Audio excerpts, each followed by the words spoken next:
January 29th, 1945. 2:47 in the afternoon. A German officer shoves an MP-40 submachine gun into Leonard Funk's stomach. The metal is cold. The barrel presses hard against his flesh. Behind the officer, 90 German soldiers stand ready. Half of them already have weapons.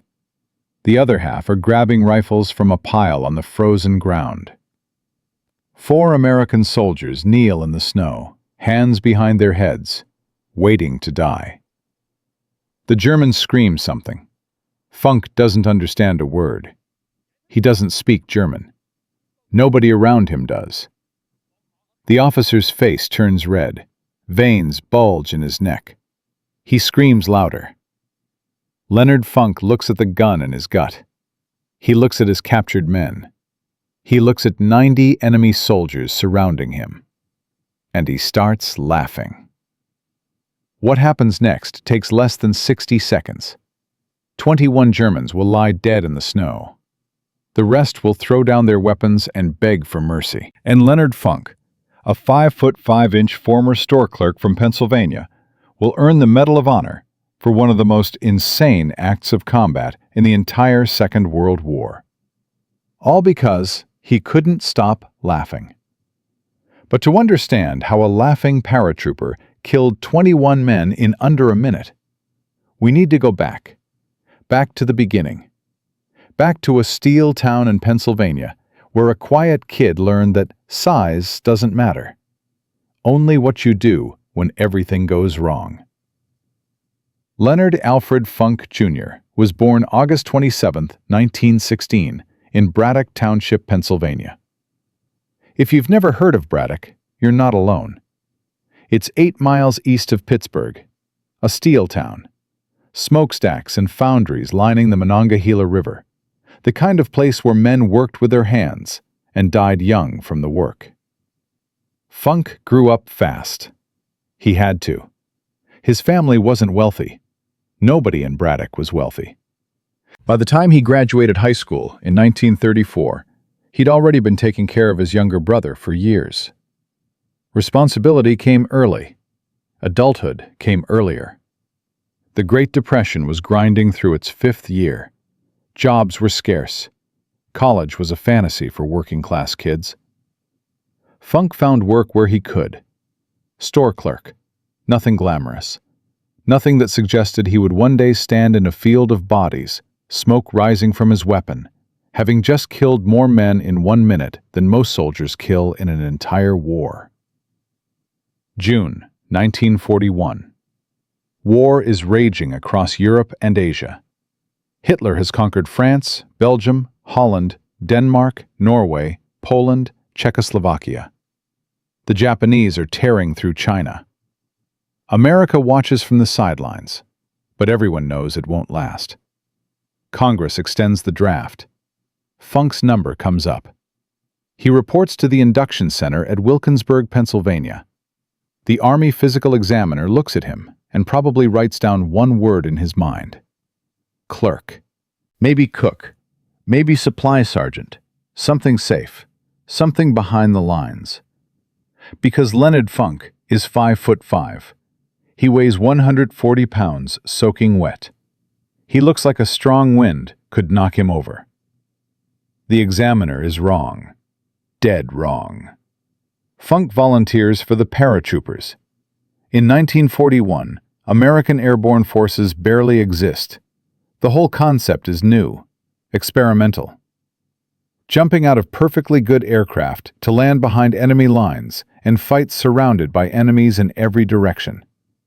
It sounds like suicide to most soldiers, because it basically is. The volunteers are a different breed. They have to be. Airborne training is designed to break you. 5 weeks of running until you vomit, jumping until your legs give out, climbing until your arms burn, falling until you learn to fall without dying. Brutal physical conditioning that washes out half the candidates before they ever see a parachute. Then come the jump towers, 250 feet tall.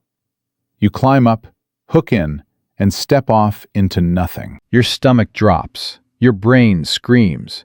Every instinct tells you to grab something, anything, hold on for dear life. Then come the aircraft. The first time you step out of a C-47 at 1,200 feet, everything in your body rebels. The ground is a long way down. The wind tears at your face like frozen knives. Your parachute is just fabric and cord and faith.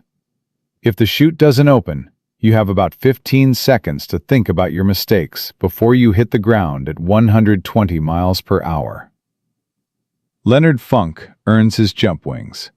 He gets assigned to Company C, 1st Battalion, 508th Parachute Infantry Regiment, Camp Blanding, Florida. The 508th ships to England in late 1943. They join the 82nd Airborne Division, the All-Americans, veterans of Sicily and Italy. These men have already jumped into combat. They've already killed and watched friends die. Funk is the new guy, 27 years old, ancient by paratrooper standards. Most of his squad mates are barely 20.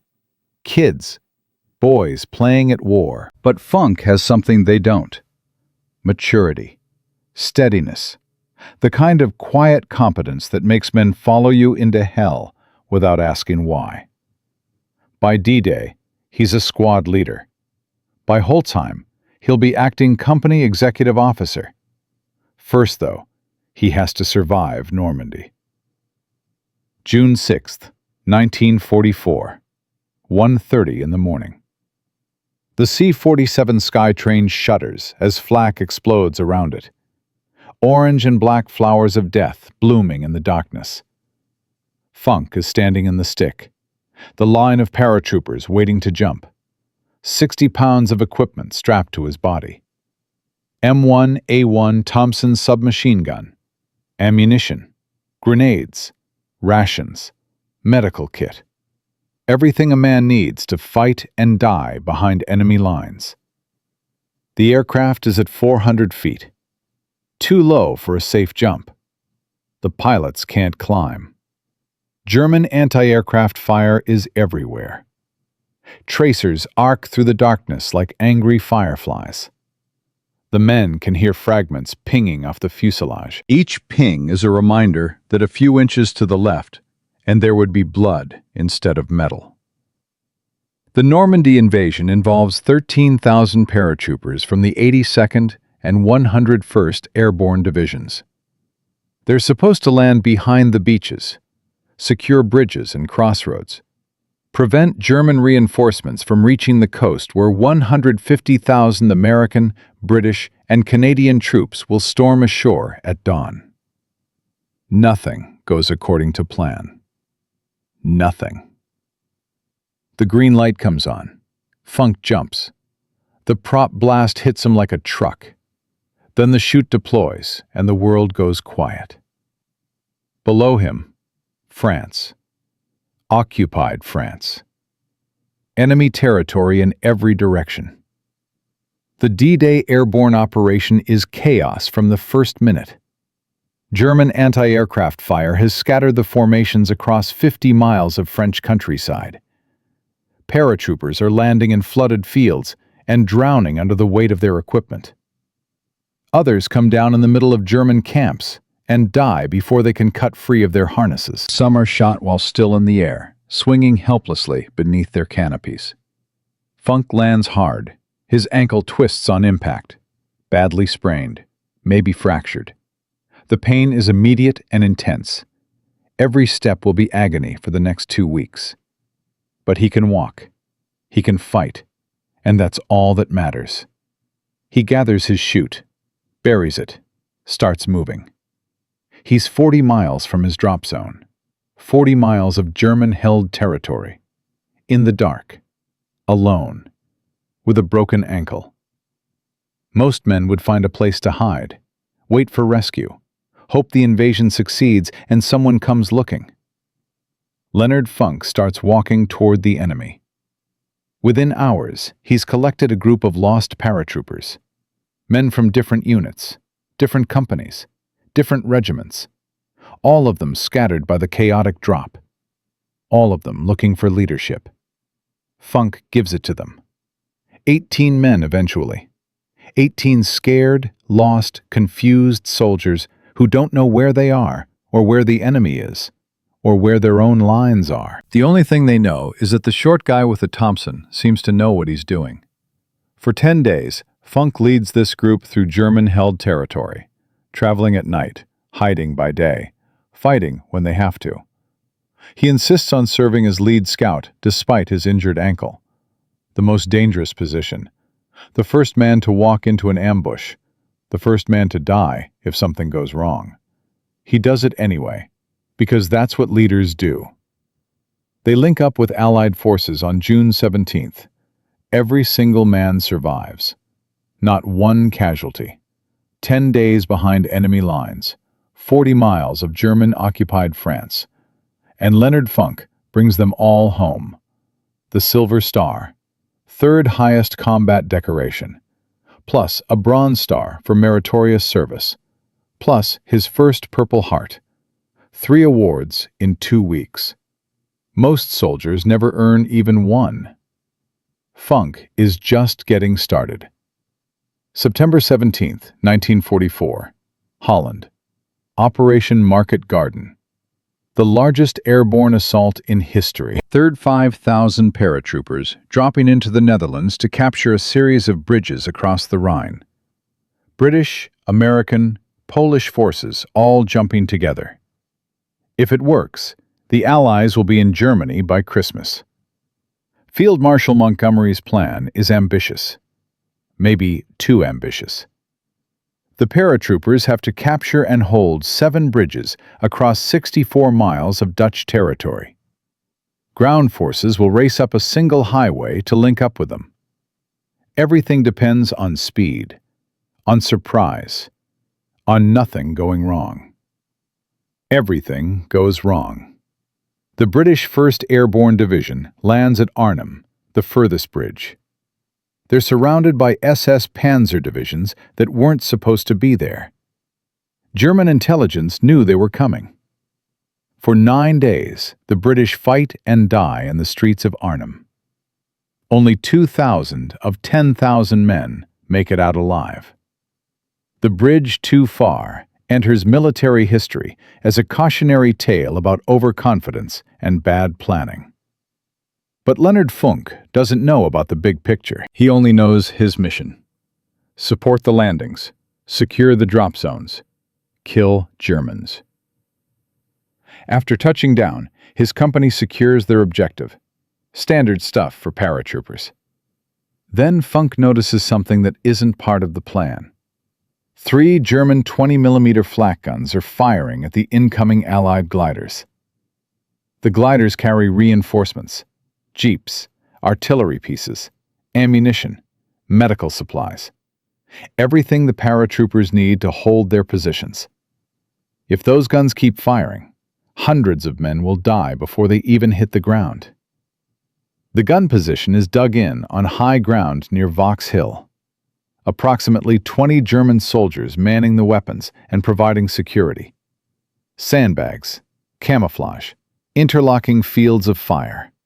A prepared defensive position that would normally require a full company to assault. Funk has 3 men. Standard military doctrine says you need a 3-to-1 advantage to assault a prepared position. Funk has the exact opposite. He's outnumbered 7-to-1. He attacks anyway. Leading from the front, Funk and his 3-man patrol assault the German position. They kill the security detachment. Storm the gun emplacements, neutralize all 3 weapons and their crews. 20 Germans, 3 Americans.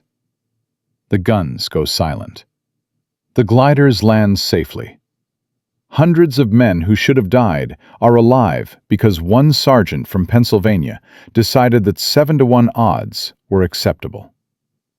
The Distinguished Service Cross, 2nd highest decoration for valor. 1 step below the Medal of Honor. Funk now has a Silver Star and a DSC. two of the rarest combat decorations in the American military. Most soldiers who earn even one are considered heroes for life. Men write books about their single moment of glory. Leonard Funk has two. And he still isn't done. December 16th, 1944. The Germans launched their last desperate offensive. 3 armies, 400,000 men, 1,400 tanks, 1,900 artillery pieces. They crash through the American lines in the Ardennes forest, aiming for the port of Antwerp. Hitler's plan is insane, but it almost works. He's gambling everything on one massive attack. Split the Allied armies, capture Antwerp, force a negotiated peace in the west so Germany can focus on the Soviets in the east. One last roll of the dice before the Reich collapses. For the Americans, it's a nightmare. The offensive hits thinly held sectors manned by green troops and exhausted veterans pulled off the line to rest. Entire divisions crumble under the assault.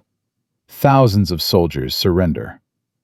The German advance creates a bulge 50 miles deep in the Allied lines. The Battle of the Bulge. The largest battle the American army will fight in the entire Second World War. 89,000 American casualties before it's over. More than any other single battle in American history. The weather is brutal. Snow, ice.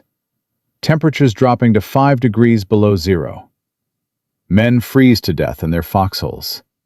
Weapons jam because the lubricant turns to ice. Vehicles won't start because the fuel lines freeze solid. The cold is as deadly as the Germans. Then comes Malmedy.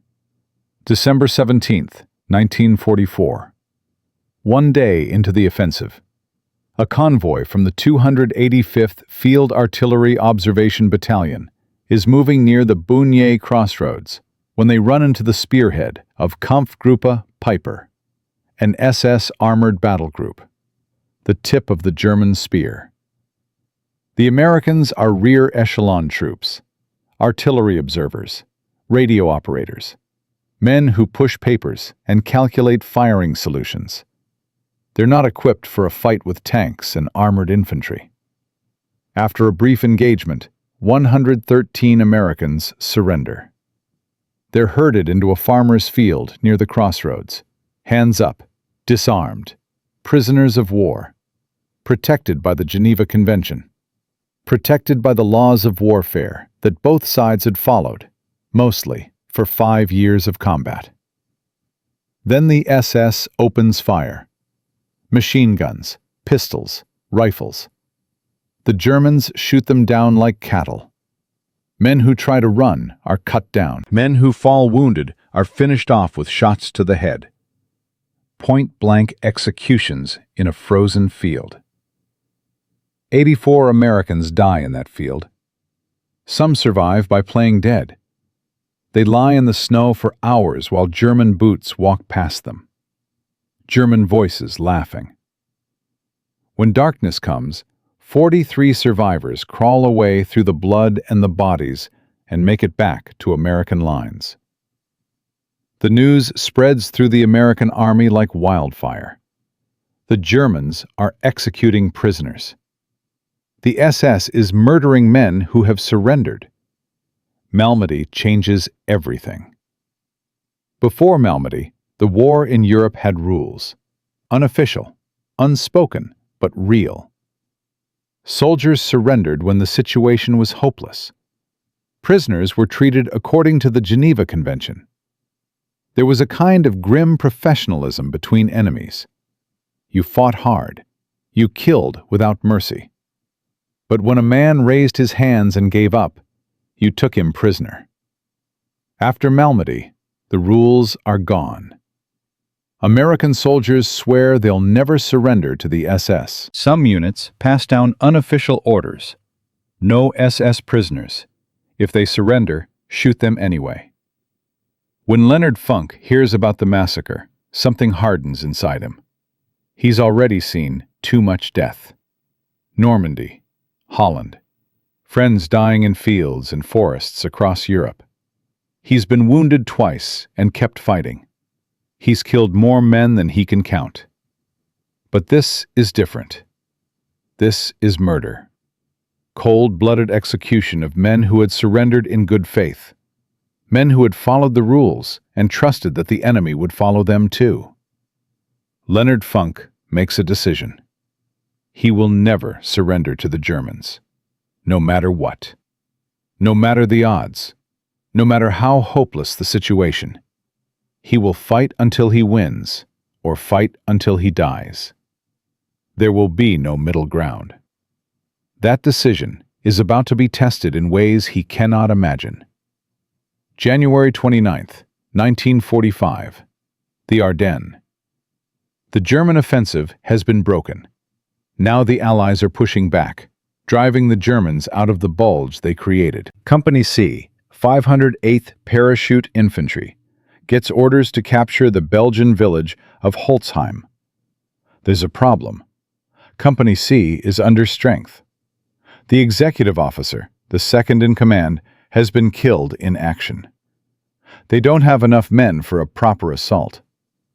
Funk is now acting executive officer. He looks at his depleted roster. Not enough riflemen, not enough machine gunners, not enough men to do what needs to be done. He makes a decision. He walks to the company headquarters tent. Inside are clerks, supply personnel, cooks, men who normally never see combat, men who join the army to serve their country from behind a desk. "You're all infantry now," Funk tells them. "Grab your weapons. We're taking that village." He forms a makeshift platoon, 30 men who've spent most of the war pushing papers. They've had basic training, sure, but real combat? Most of them have never fired a shot at another human being. Most of them have never seen a man die. Funk doesn't care. He needs bodies. He needs rifles. He'll turn clerks into soldiers or die trying. But will these untested men be enough to capture Holzheim? Will the cooks and supply sergeants hold together when the bullets start flying? And what happens when 90 armed Germans decide to fight back? In Part 2, we'll see the assault on Holzheim. We'll watch Leonard Funk lead his makeshift army through a blizzard and into hell.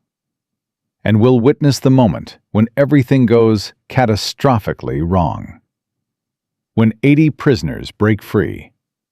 When 4 American guards end up on their knees. When Leonard Funk walks around a corner and finds himself staring down the barrel of an MP40. The laughing is about to begin. In Part 1, we left Leonard Funk leading 30 clerks and cooks through a blizzard toward the Belgian village of Holzheim. A 5-foot 5-inch paratrooper with a silver star, a Distinguished Service Cross, and a promise to himself that he would never surrender to the Germans. Not after Malmedy. Not after 84 Americans were murdered in a frozen field. But capturing Holzheim is one thing. Holding it is another. And what happens next will push Leonard Funk to the edge of everything a human being can endure. The march to Holzheim is 15 miles through waist-deep snow. A driving blizzard cuts visibility to almost nothing. The wind howls at 40 miles per hour, driving ice crystals into exposed skin like tiny needles. Temperatures drop to 10 below zero. Men can feel their fingers going numb inside their gloves. Their feet are blocks of ice inside their boots.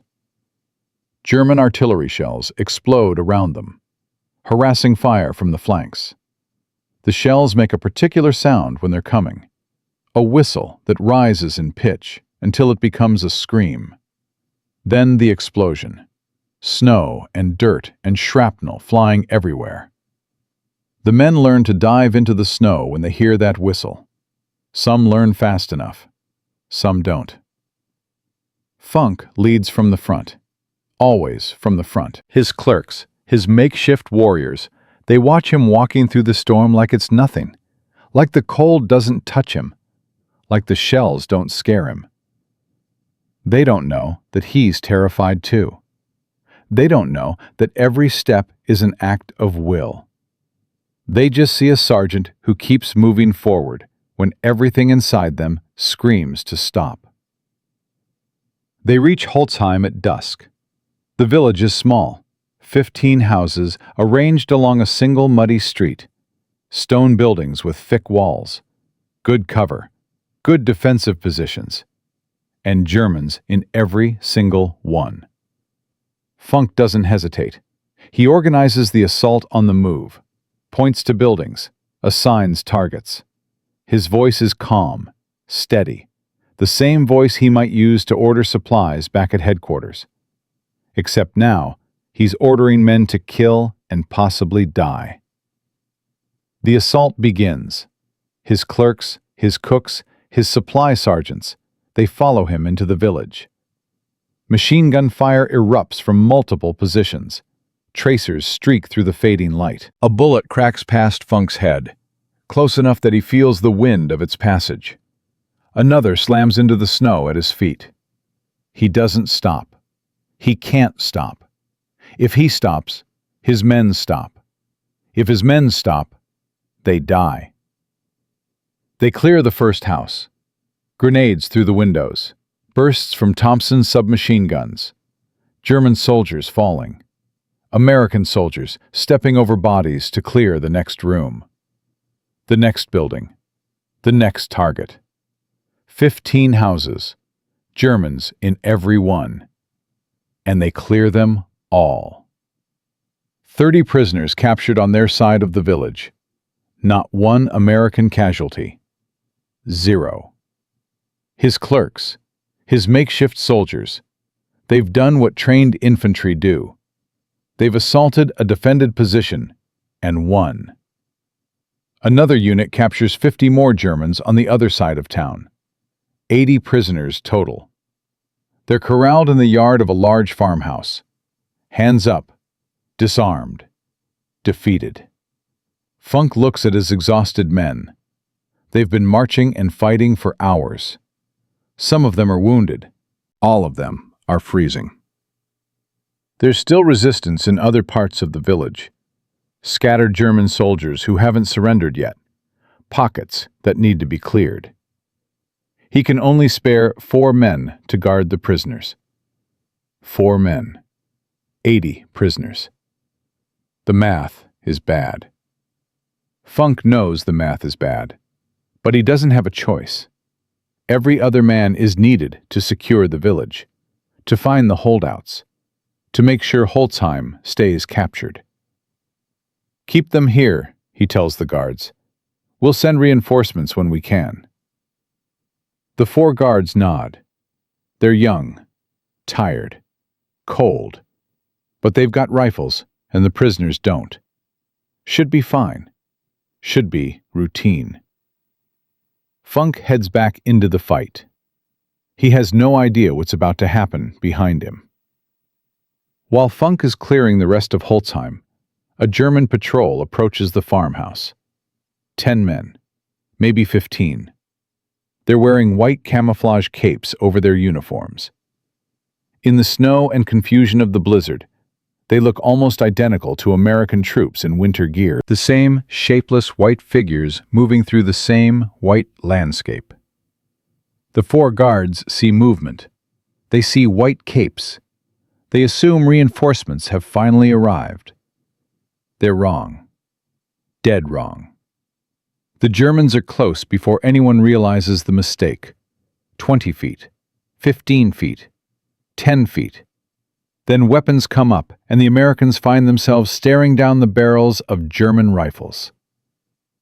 Drop your weapons! On your knees! The 4 guards have no choice. They're outnumbered, outgunned, surrounded. They drop their rifles. They kneel in the snow, hands behind their heads. The German patrol moves quickly. They free the prisoners. 80 German soldiers who were captured hours ago. 80 men who are very, very angry about being captured. They grab weapons from the pile where the Americans stacked them. Rifles, submachine guns, grenades. 90 Germans now. The patrol plus the freed prisoners. 90 armed men organizing in the farmhouse yard. The German officer in charge, probably a lieutenant or captain, begins giving orders. His voice is sharp, confident. He knows exactly what he's going to do. Position the machine guns here.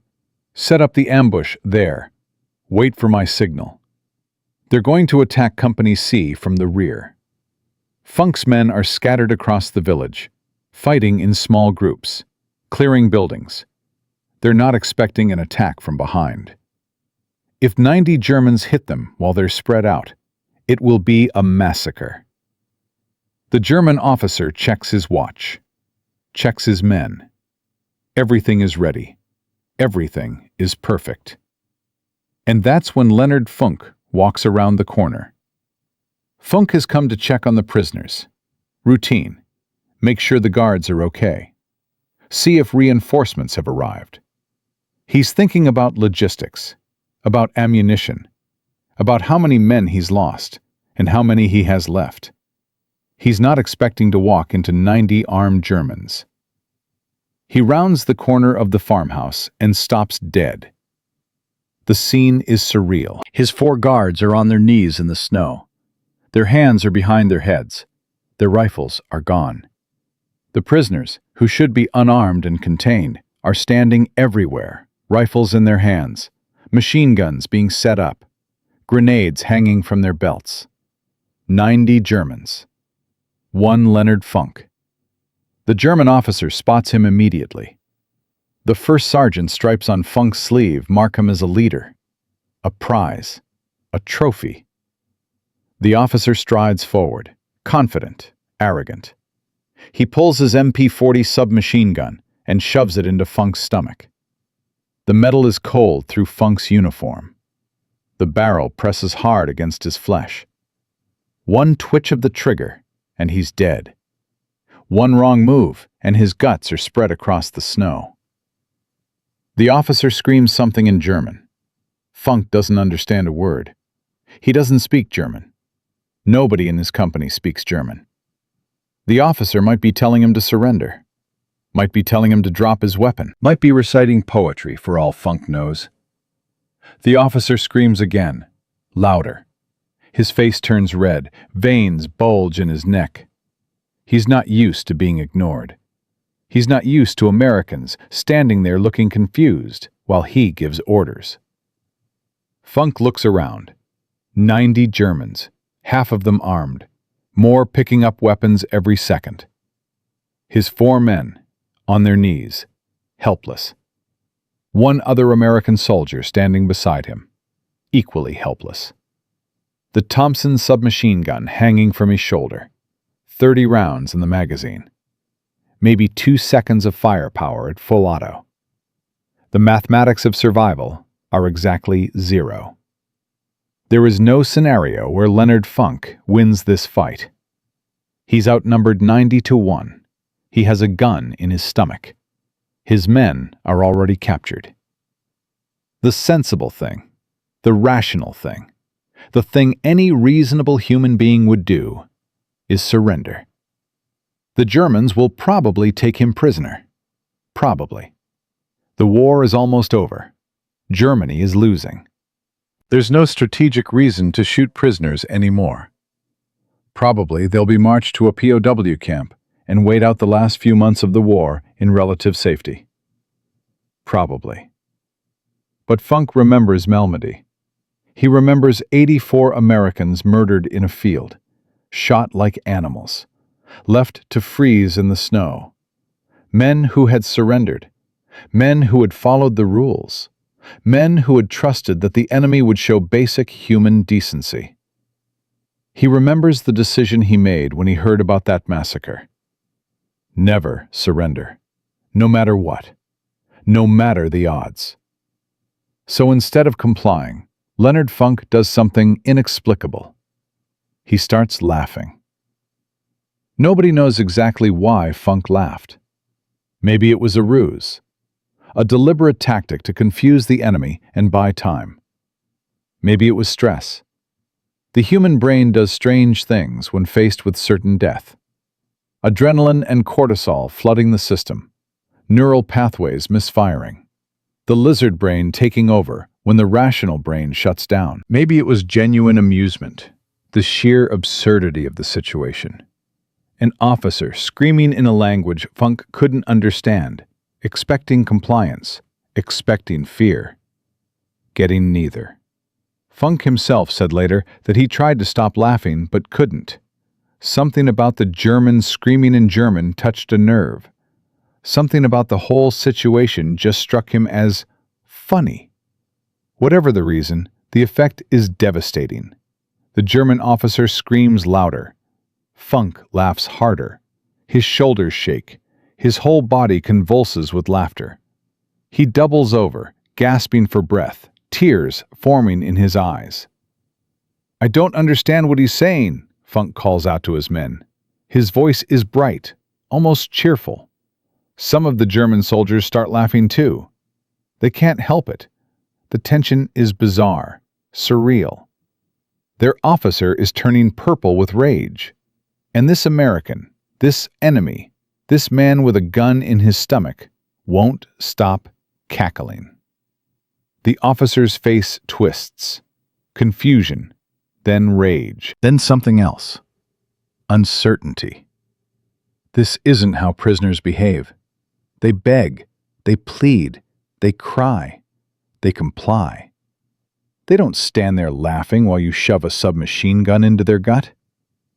For a few critical seconds, the German officer doesn't know what to do. And Leonard Funk uses those seconds. Still appearing to laugh, still shaking with mirth, Funk slowly reaches up toward his Thompson submachine gun. It's slung over his shoulder, standard carrying position for paratroopers, easy to access, if you know what you're doing. The German officer watches. Good. The American is finally surrendering his weapon. He's going to unsling the Thompson and hand it over like a good prisoner. Funk's hand closes around the grip. He begins to unsling it. Slowly. Carefully. No sudden moves. Nothing to alarm the officer with the MP-40 still pressed against his stomach. The German relaxes slightly. This is working. The American is complying. He's about to have another prisoner, another trophy to show the other officers. Funk's other hand moves to the stock. He lifts the Thompson from his shoulder.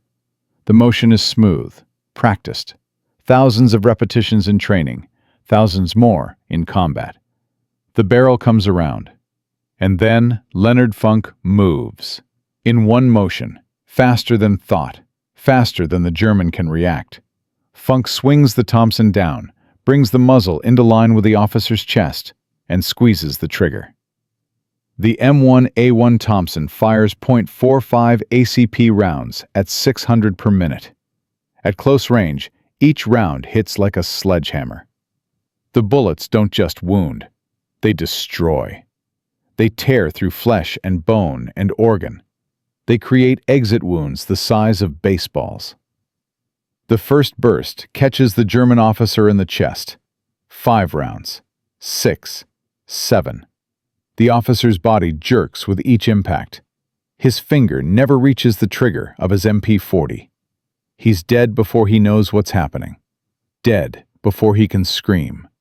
Dead before his body hits the ground. Funk doesn't stop. Can't stop. The moment he started shooting, he committed. All the way. No half measures. No hesitation. Kill everyone or die himself. There's no middle ground.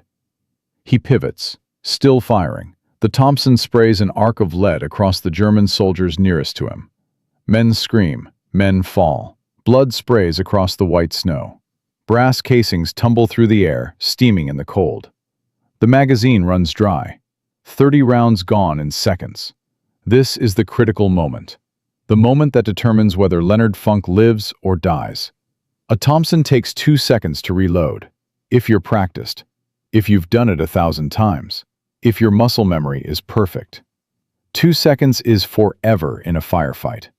2 seconds is enough time for 90 Germans to raise their weapons, aim, fire, turn Leonard Funk into a bleeding corpse in the snow. Funk yanks the empty magazine out, slams a fresh one in, racks the bolt, keeps shooting. The whole sequence takes less than a heartbeat, less than a blink. Muscle memory. Thousands of hours of training compressed into one fluid motion. At the same time, he's screaming at his men. Pick up their weapons! Pick up their weapons! The 4 guards are still on their knees, frozen, shocked. Their brains haven't caught up with what's happening. 1 second they were prisoners waiting to die. The next second their sergeant is killing Germans like a machine. Funk's voice cuts through the shock. Move! They scramble for the rifles the dead Germans have dropped. Seconds ago they were helpless. Now they're armed. Now they're fighting. The Germans are in chaos. Complete, total chaos. Their officer is dead. The first man to die. The man who was supposed to lead them. The man who was supposed to tell them what to do. He's lying in the snow with 7 holes in his chest and blood pooling beneath him. The American who was laughing is now killing them. The same man who couldn't stop cackling is now a whirlwind of death with a Thompson submachine gun. Nobody gave orders for this. Nobody knows what to do. Some of them shoot back. Bullets crack past Funk's head. Close. So close he can feel the wind of their passage. One round punches through his sleeve. Another grazes his leg. A bullet hits the soldier standing beside him. The American goes down, hard. Dead. Just like that. Alive 1 second, gone the next. Funk doesn't stop. He keeps firing, moving, killing. 1 German, then another, then another. The Thompson barks again and again. Bodies fall. Blood sprays. His guards have weapons now. They're shooting too, covering angles, adding their fire to the chaos. 4 Americans and their sergeant against 90 Germans. The Germans are caught in a crossfire they never expected, from a situation they thought was under control, from prisoners they thought were beaten. 60 seconds. That's all it takes. 60 seconds from the first shot to the last. When the firing stops, 21 German soldiers lie dead in the snow. 24 more are wounded, some badly, some fatally. The rest, more than 40 men, have thrown down their weapons. Their hands are in the air. Their voices are begging, "Don't shoot, please, we surrender." The prisoners are prisoners again. Leonard Funk stands in the middle of the carnage. Smoke rises from the barrel of his Thompson. The snow around him is red with blood. Bodies everywhere. The German officer at his feet. His own dead soldier beside him. He looks at the survivors. The Germans with their hands up. His 4 men who are still on their feet. The village of Holzheim still smoldering in the background. That, Funk says to no one in particular, was the stupidest thing I've ever seen. Then he starts organizing the prisoners again. Because there's still work to do. Because the village still needs to be held. Because this is war, and you don't stop to celebrate survival. You just keep going until it's over, or you're dead. The aftermath is almost anticlimactic. Company C secures Holzheim completely. The captured Germans, the survivors anyway, are marched to the rear, under much heavier guard this time. Nobody is taking chances anymore. Funk reports the incident to his commanding officer. Just another firefight. Just another day in the war. He doesn't mention the laughing, doesn't mention the 60 seconds of chaos, doesn't mention that he killed 21 men with a Thompson submachine gun, while outnumbered 90 to 1. But the story spreads anyway. through the regiment, through the division, through the entire 82nd Airborne. The sergeant who laughed at 90 Germans. The sergeant who killed half of them with a Tommy gun. The sergeant who was supposed to surrender and chose to fight instead. The Medal of Honor recommendation reaches Washington. Nobody questions it. Nobody asks for clarification. What Leonard Funk did at Holzheim is beyond dispute, beyond exaggeration, beyond anything anyone has seen in the entire war. The official citation reads, "He was ordered to surrender by a German officer who pushed a machine pistol into his stomach. Although overwhelmingly outnumbered and facing almost certain death, First Sergeant Funk, pretending to comply with the order, began slowly to unsling his submachine gun from his shoulder, and then, with lightning motion, brought the muzzle into line and riddled the German officer. He turned upon the other Germans, firing and shouting to the other Americans to seize the enemy's weapons." September 5, 1945. The White House, Rose Garden. President Harry Truman places the Medal of Honor around Leonard Funk's neck. The ribbon is pale blue. The medal itself is gold, showing the goddess Minerva repelling discord. Truman looks at the small man standing before him. 5'5", 140 pounds. The most decorated paratrooper of World War II. "I would rather have this medal," Truman says, "than be President of the United States." But what does a man like Leonard Funk do after the war? After the killing? After the medals and the ceremonies and the handshakes with presidents? In Part 3, we'll follow Funk home. We'll see what happens to a hero when the shooting stops. We'll watch him walk away from fame and fortune to spend 27 years helping other veterans navigate the VA bureaucracy. And we'll learn the final lesson of Leonard Funk's life: that courage isn't just what you do in battle, it's what you do after. In Part 1 and Part 2, we witnessed Leonard Funk transform from a 5'5" store clerk into the most decorated paratrooper of World War II. We watched him lead 18 lost soldiers through 40 miles of German territory in Normandy. We saw him assault a fortified position outnumbered 7-1 in Holland.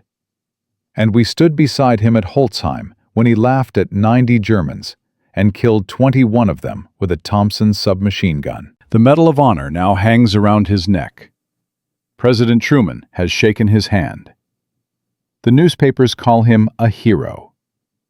But what does a man do after he's killed 21 enemies in 60 seconds? What does courage look like when the shooting stops? And what happens to the sergeant who became a legend? The answer is more surprising than anything that happened at Holzheim. Let's count what Leonard Funk earned during World War II. Medal of Honor, the highest military decoration the United States can give. Awarded for conspicuous gallantry and intrepidity at the risk of life above and beyond the call of duty. Only 472 were awarded in all of World War II. Funk is one of them. Distinguished Service Cross, second highest decoration for valor. Awarded for extraordinary heroism in combat. Funk earned his at Vox Hill when he assaulted those anti-aircraft guns with 3 men against 20 Germans. Silver Star, third highest decoration for valor. Funk earned his in Normandy, leaving 18 men through 40 miles of enemy territory without losing a single soldier. Bronze Star, for meritorious service. Purple Heart, not 1, not 2, 3 Purple Hearts. 3 separate wounds. 3 times his blood soaked into foreign soil. 3 times he kept fighting. And then the foreign decorations. The Croix de Guerre from France, their highest military honor for valor. The Order of Leopold from Belgium, given only to those who displayed the highest bravery in combat. the Military Order of William from the Netherlands, their equivalent of the Victoria Cross, the highest Dutch military decoration. 5 nations honored Leonard Funk for his courage. 5 governments recognized what he did. Historians would later confirm what the medals already proved. Leonard Funk is the most decorated paratrooper of World War II. Read that again. The most decorated. In a war with hundreds of thousands of paratroopers, Americans, British, Polish, German, men who jumped into Normandy, Sicily, Italy, Holland, the Ardennes, across the Rhine into Germany itself. Out of all of them, the small clerk from Pennsylvania stands at the top. 5'5", 140 pounds, built like a welterweight boxer, and more decorated than men who were bigger, stronger, younger, better trained. What does that tell us? It tells us that war doesn't favor the big. It doesn't favor the strong. It doesn't favor the reckless or the fearless. War favors the ones who keep thinking when everyone else has stopped. War favors the ones who find solutions when everyone else sees only problems. At Holzheim, Leonard Funk had every reason to surrender. The math was impossible. 90 against 1. A gun in his stomach. His men already captured. Any rational calculation said, give up. Live to fight another day. Hope the Germans follow the Geneva Convention. But Funk wasn't thinking about math. He was thinking about Malmedy. About 84 Americans murdered in a field. About what happens when you trust enemies who have already proven they cannot be trusted. And he was thinking about his men. The 4 guards on their knees. The soldiers scattered across Holzheim who would be hit from behind if these Germans escaped. So he laughed. Maybe as a tactic. Maybe from stress. Maybe because the whole thing struck him as absurd. And while the German officer was confused, while everyone was off balance, Leonard Funk made his move. 60 seconds later, he was standing in a field of bodies, alive when he should have been dead. The war ends. Germany surrenders on May 8, 1945. Japan follows on September 2nd.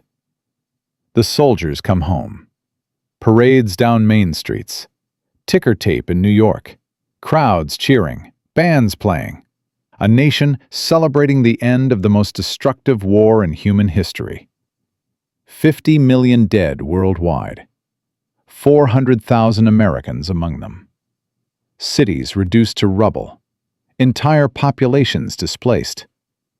The map of the world redrawn. And now the survivors have to figure out how to live again.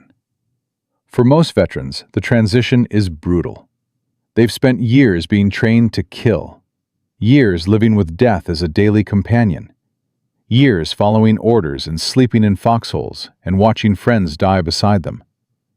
Now they're supposed to get jobs, buy houses, start families, pretend the nightmares don't come, pretend they don't flinch when a car backfires, pretend the screaming in their heads has stopped. The government calls it adjustment. The doctors call it combat fatigue. Later generations will call it PTSD. Whatever the name, millions of men are struggling to find their place in a world at peace. Leonard Funk faces the same choice every veteran faces. What now? He has options, plenty of options. He's a Medal of Honor recipient. Doors open for men like him. Speaking tours, book deals, political careers. Audie Murphy becomes a movie star. Alvin York becomes a symbol of American heroism that persists for generations. Funk could do the same. He could cash in on his fame. He could spend the rest of his life telling war stories to audiences who would hang on every word. He could run for office. Congressman Funk. Senator Funk. Maybe even Governor Funk. Pennsylvania loves its war heroes, And Funk is the biggest war hero the state has ever produced. But Leonard Funk doesn't want fame. He doesn't want glory. He doesn't want to spend the rest of his life being known for the worst 60 seconds of his life. So he makes a different choice. He goes back to Pennsylvania. He gets a job with the Veterans Administration, the VA, the massive bureaucracy responsible for taking care of America's former soldiers. Think about that for a moment. The most decorated paratrooper of World War II, the man who killed 21 Germans in under a minute, the man who President Truman said he would rather be than be president. That man gets a desk job. Not just any desk job, a job helping other veterans navigate paperwork, processing disability claims, cutting through red tape for men who gave everything and now need help getting what they're owed. The same kind of clerk work he did before the war. The same quiet, unglamorous, necessary work. Why? Funk never explained. He wasn't the type to explain his decisions. Do what has to be done. Move on to the next task. That was his approach in war. That was his approach in peace. But we can guess. He'd seen what war does to men. Not just the wounds you can see, the missing limbs, the burns, the scars, but the wounds you can't see, the ones that hide inside and come out at night, the ones that make men drink too much and sleep too little and push away everyone who tries to help. He'd watched friends die. He'd killed more men than he could count. He'd walked through fields of bodies and villages full of corpses and experienced horrors that most humans never encounter. Maybe, after all that death, he wanted to help people live. The VA in 1945 is overwhelmed, completely overwhelmed. 16 million Americans served in World War II. Millions of them need medical care, disability payments, education benefits, home loans, job training. The system isn't built for this. Forms take months to process. Claims get lost. Veterans fall through cracks that are more like chasms. And into this mess steps Leonard Funk, Medal of Honor recipient, ready to push paper. He's good at it. Of course he's good at it. He's Leonard Funk. The same attention to detail that made him an effective combat leader makes him an effective administrator. The same refusal to quit that kept him alive in Normandy and Holland and the Ardennes keeps him at his desk when others would give up. He rises through the ranks, not through combat promotions this time. Through years of steady, excellent work, he becomes division chief of the Pittsburgh Regional Office. Good salary, steady hours, a pension waiting at the end. His wife Gertrude sticks with him through all of it. They have 2 daughters. They live in McKeesport, Pennsylvania, a working-class neighborhood in a working-class town. Not far from Braddock, where Funk grew up. The same kind of streets, the same kind of people. The Medal of Honor hangs in a case somewhere. The Distinguished Service Cross, the Silver Star. All the foreign decorations from France and Belgium and the Netherlands. They're probably in a drawer or a closet, not displayed, not talked about. When people ask about Holzheim, about the laughing, about the 90 Germans, Funk shrugs it off. Did what I had to do. That's it. That's all he ever says. No elaboration. No dramatic retelling. No milk the glory speeches. Did what I had to do. For 27 years, Leonard Funk sits at a desk and helps veterans. 27 years of paperwork. 27 years of forms and claims and bureaucratic battles. 27 years of fighting a different kind of enemy. The enemy of red tape and budget cuts and systems that don't work. He never writes a book. Never does the lecture circuit, never turns his Medal of Honor into a speaking career or a political platform, never cashes in on his fame. He just helps people, quietly, steadily. The same way he led men through German territory. The same way he assaulted fortified positions. The same way he faced impossible odds and found a way through. And then he dies. November 20th, 1992. Braddock Hills, Pennsylvania. Leonard Alfred Funk, Jr. dies of cancer. He's 76 years old. They bury him at Arlington National Cemetery, Section 35, grave 2373, among the heroes of every American war. Next to men who stormed beaches and took hills and flew bombers over enemy cities. At the time of his death, he's the last surviving Medal of Honor recipient from the 82nd Airborne Division in World War II. The last of his breed, the last of the men who jumped into darkness and fought against impossible odds.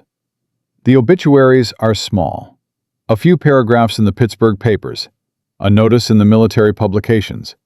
Nothing like the coverage that Audie Murphy got. Nothing like the fame that followed other Medal of Honor recipients.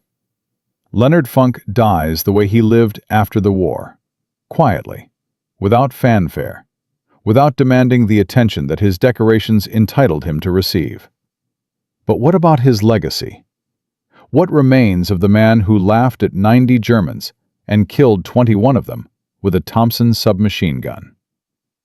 In Part 4, we'll explore the lessons of Leonard Funk's life. We'll ask, what makes a hero?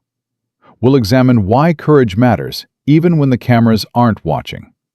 And we'll discover the quiet truth that Leonard Funk understood better than almost anyone. That real heroism isn't about the medals you earn.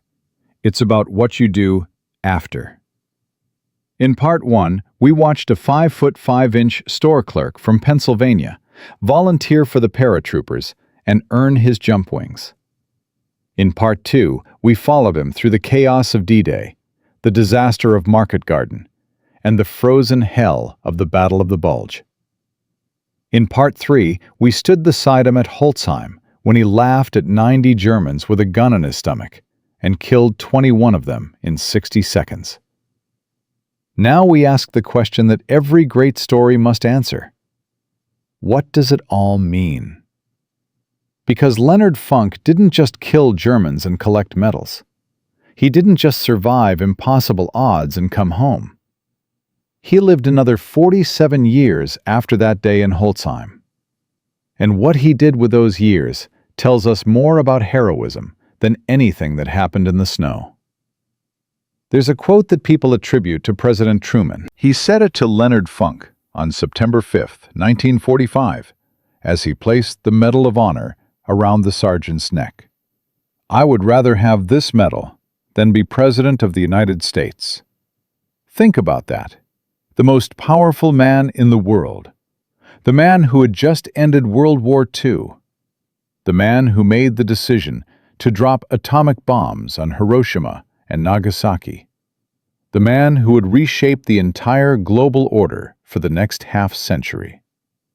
Looking at a 5'5" former store clerk from a steel town in Pennsylvania and saying, "I'd rather be you." Why? Because Truman understood something that most people miss. The Medal of Honor isn't about killing. It isn't about victories or battles won. It isn't even about survival against impossible odds. The Medal of Honor is about choice. Every Medal of Honor recipient faced a moment where they could have done the safe thing, the reasonable thing, the thing that any rational person would do. They could have stayed behind cover. They could have retreated. They could have surrendered. And they chose not to. Leonard Funk chose to laugh when he should have surrendered. He chose to fight when he should have died. He chose to swing his Thompson into line and squeeze the trigger when every calculation said, "Give up." That choice, that moment, that split second when a human being decides to be more than the sum of their fears, that's what the medal represents. But here's what most people don't understand about Medal of Honor recipients. The medal is just the beginning. Earning it takes a few seconds, a few minutes, a single act of extraordinary courage in the heat of combat. Living up to it takes the rest of your life. Some men can't handle it. The weight of the medal, the expectations, the constant reminder that you did something incredible, and people expect you to be incredible forever. Audie Murphy, the most decorated soldier of World War II, became a movie star, but he also suffered from what we now call PTSD. He slept with a loaded pistol under his pillow. He had nightmares every night. He became addicted to sleeping pills. He died in a plane crash at 45, still fighting demons that no amount of medals could slay.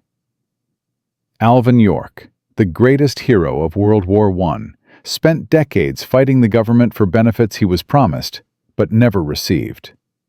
He suffered a stroke. He spent his final years bedridden and broke. The Medal of Honor doesn't protect you from the aftermath. It doesn't heal the wounds you can't see. It doesn't make the nightmares stop. Leonard Funk found a different path. He didn't become famous. He didn't cash in on his heroism. He didn't spend the rest of his life being Leonard Funk, Medal of Honor recipient. Instead, he became Leonard Funk, the guy at the VA who helps veterans with their paperwork. For 27 years. 27 years of sitting at a desk. 27 years of processing claims and filling out forms and fighting bureaucratic battles that nobody will ever make movies about. 27 years of helping other men who also saw too much and did too much and came home carrying invisible wounds. Why? Funk never explained. He wasn't the type to explain his decisions. But we can piece together an answer from the choices he made. After Holzheim, after the medals, after the handshake with the president, Leonard Funk had two options. Option 1. Be a hero. Accept the speaking tours, write the book, run for office, spend the rest of his life telling war stories to audiences who would hang on every word. Option 2. Be useful. He chose option 2. There's a pattern among the best Medal of Honor recipients. The ones who don't self-destruct. The ones who live long, meaningful lives after the war. They find ways to serve. Not for glory, not for recognition, not because anyone is watching or keeping score. They serve because that's who they are. Because the same instinct that made them throw themselves on grenades or charge machine gun nests or laugh at 90 Germans also makes them unable to walk past someone who needs help. Leonard Funk couldn't walk past a veteran struggling with VA paperwork, couldn't ignore the men who gave everything and were now being crushed by a system that was supposed to help them. So he sat at a desk for 27 years. And helped. Is that heroism? Maybe not the kind that earns medals, not the kind that makes headlines, not the kind that history books remember, but it's the kind that matters. Here's what we learn from Leonard Funk. First lesson: size doesn't matter. 5'5", 140 pounds. The Army physical examiner probably thought, clerk duty. He became the most decorated paratrooper in American history. Your limitations exist only in other people's minds, and sometimes in your own.